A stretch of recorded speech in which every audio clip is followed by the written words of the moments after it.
கிடைத்திருக்கும் முக்கிய செய்தியை பார்த்து வருகிறோம். அரசு போக்குவரத்து ஊழியர்களின் ஊதிய உயர்வு தொடர்பாக டிசம்பர் 27, 28 பேச்சுவார்த்தை நடத்த தமிழக அரசு தற்போது அறிவிப்பு வெளியிட்டிருக்கிறது. போக்குவரத்துத்துறை அமைச்சர் சிவசங்கர் தலைமையில் இந்த கூட்டம் நடைபெறும் என தற்போது அறிவிப்பு வெளியாகி இருக்கிறது. தற்போது கிடைத்திருக்கும் முக்கிய செய்தியை பார்த்து வருகிறோம்.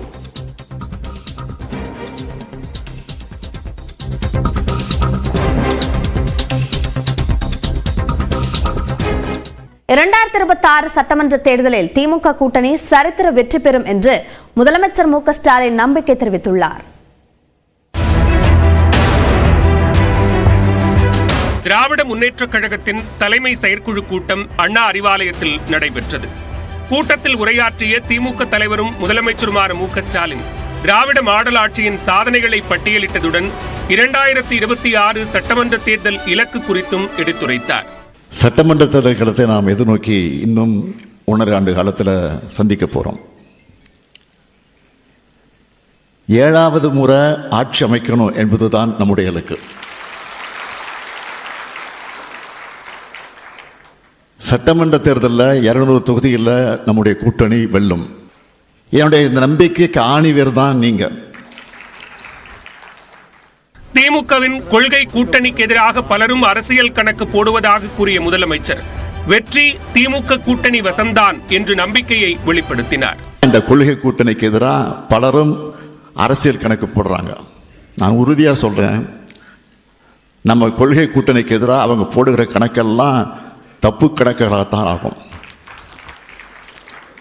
வெற்றி கணக்கு நம்ம கூட்டணிக்கு தான். நம்ம எதிர்க்கிற எதிர்கட்சிகள்லாம் வாக்குகளை பிரிக்க தனித்தனியாக வந்தாலும் சரி, மொத்தமாக சேர்ந்து வந்தாலும் சரி, 2026 திமுக கூட்டணி தான் வெற்றி பெறும். கடந்த நாடாளுமன்ற தேர்தலில் அதிமுக வாக்கு சதவீதம் 1 விழுக்காடு உயர்ந்திருப்பதாக எதிர்க்கட்சித் தலைவர் எடப்பாடி பழனிசாமி காற்றில் கணக்கு போட்டு கற்பனையில் கோட்டை கட்டுவதாக முதலமைச்சர் மு.க. ஸ்டாலின் விமர்சித்தார். எதிர்க்கட்சி தலைவர் பழனிசாமி என்ன பேசுறாரு? 1% வாக்கு கணக்கு சொல்லிக்கிட்டு இருக்காரு. இப்போ அம்மையார் ஜெயலலிதா சொத்துக்குப்பு வழக்கில் திருவாளர் குமாரசாமி போட்ட கணக்கை மிஞ்சுகிற மாதிரி அது இருக்கு. 2019 சராசரியா ஒரு தொகுதிக்கு 4.16 லட்சம் வாக்குகள் வாங்கின அதிமுக 2024 வெறும் 2.61 லட்சம் வாக்குகளை தான் வாங்கியிருக்கு.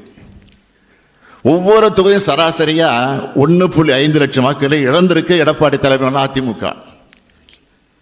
இப்படி மக்களால் நிராகரிக்கப்பட்டு ஓரங்கட்டப்பட்ட பழனிசாமி அதிமுக தொண்டர்களுக்கு சாதாரண கூட்டுறவு கணக்கே தெரியாதுன்னு நம்பி பொய் கணக்கை அவிழ்த்து விட்டிருக்கிறார்.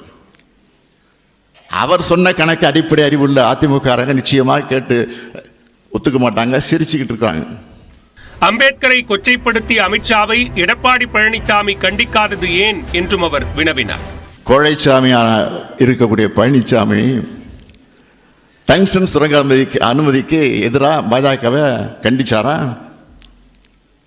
புரட்சியாளர் அம்பேத்கரை கொச்சைப்படுத்தின ஒன்றிய அமைச்சர் அமித்ஷாவுக்கு எதிராக கீச்சு குரலாவது கத்தினாரா? பிரதமரை எதிர்த்து பேசுற துணியவருக்கு இருக்கா? கிடையாது.